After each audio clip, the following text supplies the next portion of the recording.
One of the best college football games of the week is taking place in the state of Tennessee. And no, it's not in Nashville, because that's where Vanderbilt's hosting Missouri. I talked about that game yesterday on the show. No, you all need to be aware of South Florida traveling to Memphis this week. Far be it from me to forget to remind you, the college football public, that a group of 5 team automatically gets into the playoff every single season. If you have followed this particular group of schools from afar, and you haven't tracked it on a week-to-week basis, don't worry, that's what I've been doing. The heavy hitters are still there. Boise State, outside chance. But South Florida, yep, still in the fold. Tulane, those 2 teams are both in my top 25. Memphis, I did not believe in. They got upset by UAB last week. Bounce back opportunity here for the Tigers. At home, against top 20 South Florida, I think that's slightly overrated. I have them on the back end of the top 25 or the 23-24 range. But again, that's splitting hairs. I don't have a huge objection to that, because South Florida's only loss is going at Miami. And yeah, they got beat pretty soundly in that game. But just think about it. If Miami had not played South Florida and South Florida instead played FAU and won, they'd be 7-0. And then we'd look at them differently, which is silly. So I think South Florida being ranked is fully appropriate. And they are among the group of 5 favorites this year. Now, Tulane has got 2 Power 4 wins, which, might I remind you, are holding up very well. And Tulane's only loss is very similar, frankly, to South Florida's. South Florida has the better loss, but Tulane has the better win. That's why I have the Green Wave ranked ahead of the Bulls in my top 25 this week. Because Tulane has got wins over Northwestern, who's 5-2, 3-1 in Big Ten play, and Duke, who's 3-1 in the ACC. So Memphis hosting South Florida, the Bulls are favored by 4.5 points on the road. Winner of this game is in a prime position to go to the American Conference Championship game. Remember, neither one, let me backtrack there, because I almost stumbled. Memphis has a loss to a group of 5 team. It was an upset. UAB fired Trent Dilfer, and then somehow the Blazers were able to knock off the Tigers right as they'd gotten into the top 25. If you beat South Florida, that loss should get overlooked in the same way that Alabama's loss to Florida State, which keeps looking worse and worse, gets overlooked in the group of 5 stage of things. So for Memphis in this spot, you have a massive opportunity. Just forget what happened last week. Control your own destiny to go to the American Championship game. I'm not sold on Navy yet. They deserve to be mentioned. Army won the American last year. Army's not going to win it this year. Hey, maybe Navy wins it this season. They're still undefeated. So I don't want to disregard the midshipment there. The Army-Navy game could be awesome. It's always awesome no matter what. But there could be some college football playoff stakes. We had that discussion last year, and it fizzled out a bit. And the game was still spectacularly awesome, and I love that it is an American Conference game. That just looks, sounds, and feels very, very right. So for South Florida, if their offense gets rolling, I don't think Memphis can keep up. Because I don't think there are a lot of group of 5 teams in all of college football that can keep up with South Florida's offense. They are really good. They have played well all season long. The only team that's been able to seriously keep them in check has been Florida. And we know the talent discrepancy there from South Florida to Florida. And by the way, South Florida won the football game. The offense had the go-ahead drive there late to kick the field goal in Gainesville. So that's one game. But let me introduce you to a new player at the table.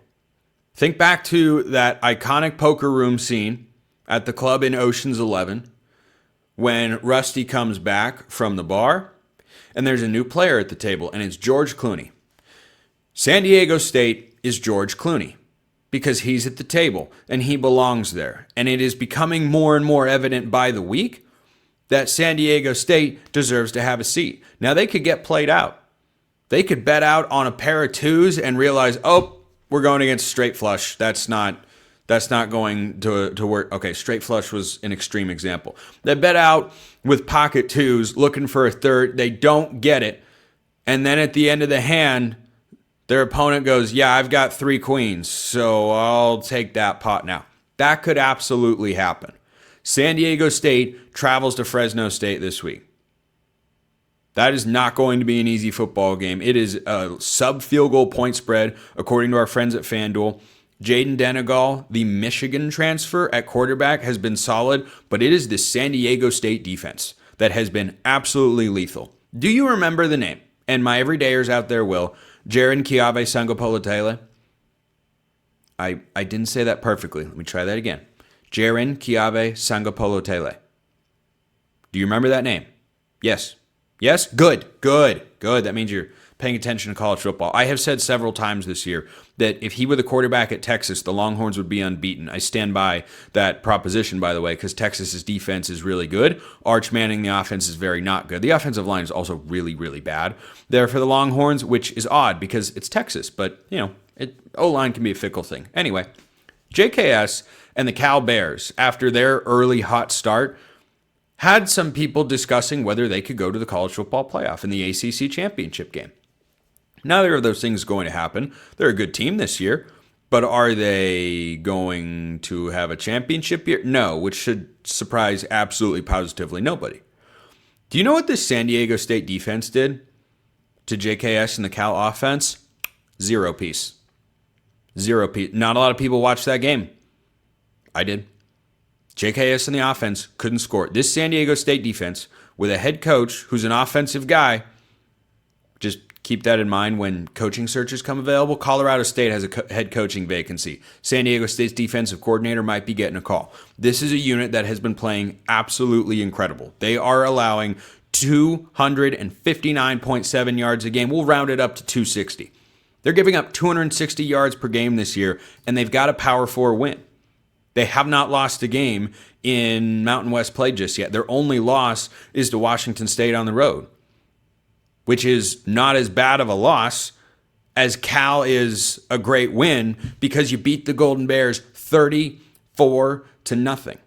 So it is early, and San Diego State has a lot more to prove, but right now they're on track to go to the Mountain West championship game. Well, if they keep racking up wins, and Fresno State is a good team in the Mountain West this year, so that might give them some cachet, some credit to sneak into the top 25 at some point. Don't be surprised if, and this is an if they are able to continue winning, they are going to wind up being a contender to be the highest ranked group of 5 team if they can find their way to the Mountain West championship game. Now, their showdown with Boise State on November 15th looms large, but before then, they have to play at Fresno State, at home against Wyoming, and at Hawaii. This week in Fresno, tough football game. Fresno's pretty darn good. That game's on FS1 if you would like to watch at 12:30 p.m. Pacific time. Wyoming the next week, Hawaii the week after that on the road. Wyoming has not been very good. Hawaii's been solid this year.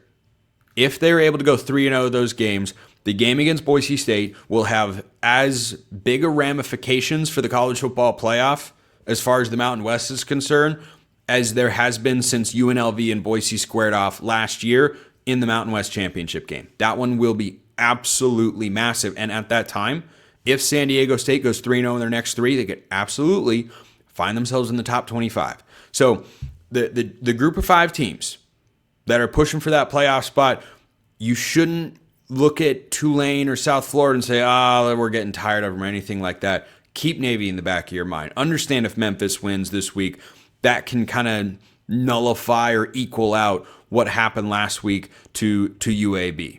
But there is a new player at the table. And San Diego State, they're dealt a hand. Let's see if they play it correctly. You got to play the cards you're dealt in poker. Good news, San Diego State is a lot more control, doesn't just need luck and a good hand to go forward and find themselves in a position to make the playoff. But Sean Lewis, in his second year, former OC at Colorado, was the head coach at Kent State before that. I always like this hire, and San Diego State has taken a big step forward this year. Their offense, nothing incredible. From time to time, it can be good. It is that defense that can carry them. Defense travels 2 of their next 3 on the road. Let's see what happens. But keep your eye on those group of 5 games. South Florida goes to Memphis, and San Diego State goes to Fresno State. If one of those road teams prevails and the other one does not, there could be a flip in the rankings, and there will certainly be a flip in how I view their ability to make the college football playoff. Appreciate everyone listening. I will see you next time. And until then, hope you all have a wonderful rest of your day.